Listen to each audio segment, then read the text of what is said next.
Hey YouTube, I'm going to talk about now the third topic surrounding Bruce Lee, which was Bruce Lee's untimely, strange, bizarre, unconclusive death. And I'm going to take a while with this topic, mostly because it's still fiercely debated everywhere on the internet, everywhere in the world up until this day, and it hasn't really reached a conclusion.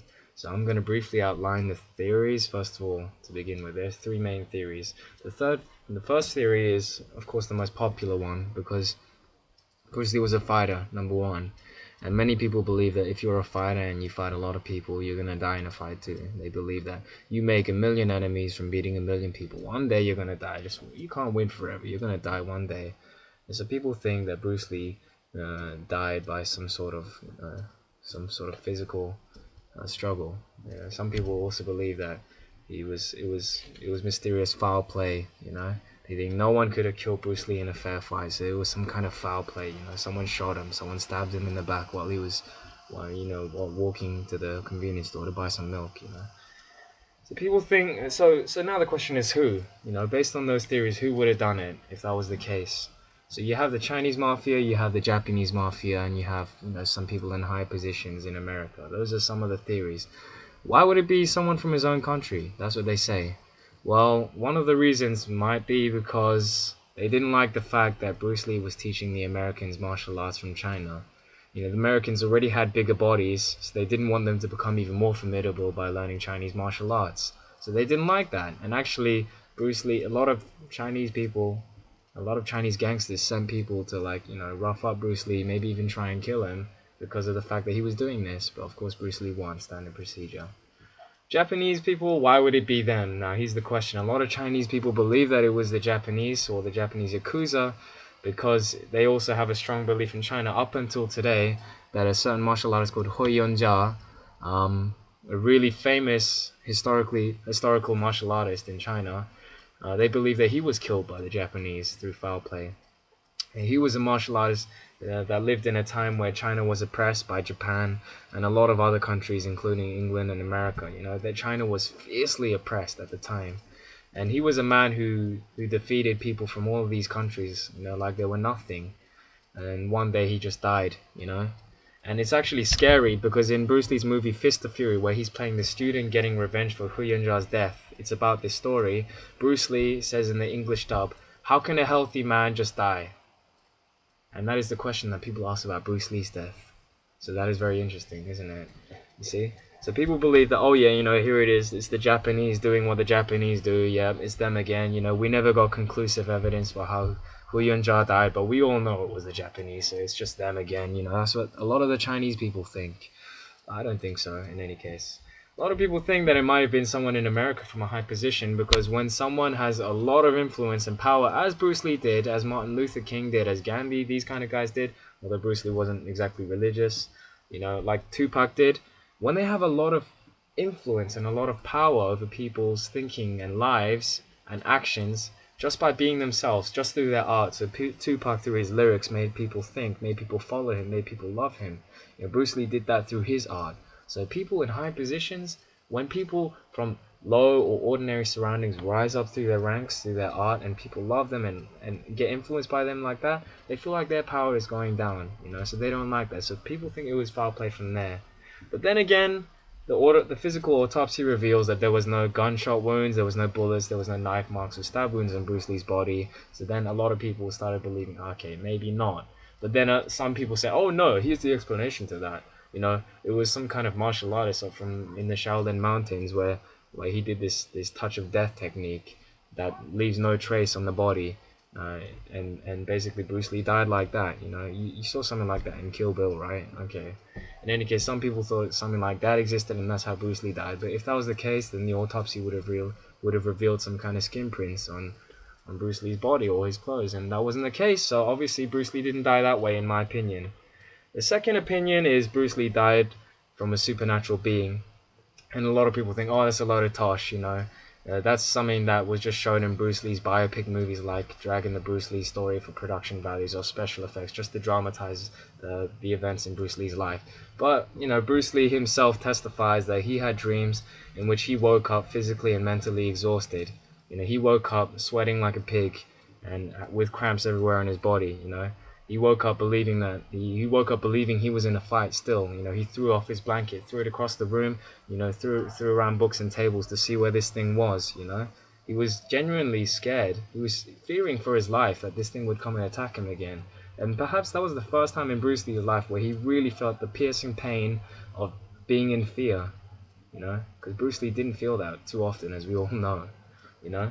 So maybe it looks like I'm supporting this argument, but not necessarily. Even though Bruce Lee did testify to having these dreams himself, his family. Here's another interesting fact: his family gave him a girl's name. They gave him a girl's name, Sai Fung, and they dressed him up in girls' clothes because they believed in this curse that was affecting the males in Bruce Lee's blood lineage. Because Bruce Lee's older brother, shortly after he was born, died. He just died. He just died like that. So then they thought, oh my god, it's definitely something supernatural here. So they gave Bruce Lee a girl's name, Sai Fung, and they dressed him in girls' clothes, and Bruce Lee survived. But they felt like the ghost, once Bruce Lee made it big, the ghost came back to take Bruce Lee's life. That's what they feel. So there's a big, how do you say? A lot of people still believe in that. Although I'm a very spiritual guy myself, I believe in the spirit world, despite that I'm quite a grounded guy, but I'm also very religious and spiritual. Despite that fact, it's not an opinion that I sway in the direction of.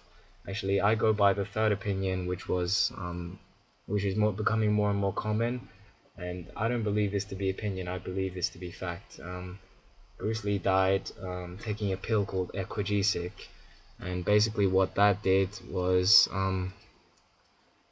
it caused a medical condition in his brain called cerebral edema, if I'm not mistaken.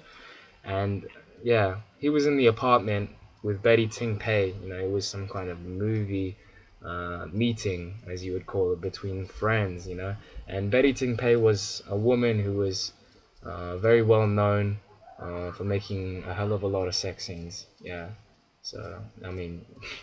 Yeah, you just make up your own conclusions with that. No, I'm not saying Bruce Lee did anything, but he was in that apartment and basically he started getting one really bad headache, and Betty Ting Pei gave him a headache pill, and Bruce Lee, yeah, that headache pill didn't exactly help.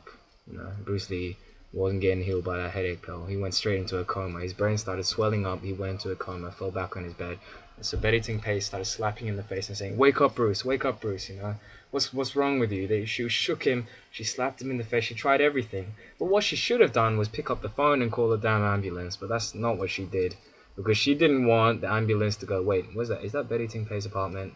Oh, hang on a second. What's Bruce Lee doing in Betty Ting Pei's apartment? What did you say? He's lying on the bed. He's got a headache. And then it'll be all over the news that they're having an affair. And she didn't want that now, did she? So she thought, okay, it's Bruce, man. You should shoot this guy in the head. He'll get up and he'll start screaming, "Ah!" And he'll be back to Bruce. That's what Betty Ting Pei really thought. That wasn't the case. So she waited 1 hour until she realized, okay, Bruce Lee's life is in danger.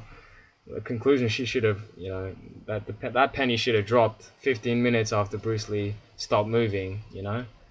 And Bruce Lee was taken to the hospital. Unfortunately, a journey that would have taken 25 minutes by car took 1 hour and a half by traffic, because of the traffic being so ridiculously jam-packed. So on arrival to the hospital, the doctor said that Bruce Lee, that he died on arrival. And then his family was there and was like, oh god, Raymond Chow was there, Betty Ting Pei was there. And the doctor said it's a miracle that Bruce Lee survived this long. He survived this long because Bruce Lee was Bruce Lee, is what they said. And the official diagnosis later on was cerebral edema caused by a pill called Equagesic. And that's what the physical autopsies reveal, and that's what I believe to be fact. Of course. Maybe nowadays people always, they always make theories and they say, okay, that may be true, but how do you know that wasn't set up by someone? How the hell can an ordinary hospital tablet, you use to cure tablets, how the hell can that, just have a chemical reaction on someone's brain? Well, people explain that as Bruce Lee's body wasn't like anyone else's body. His chemistry was entirely different because this guy's body was not like our bodies. He trained every single day. His body was under completely different amount of stress. These things were possible with Bruce Lee.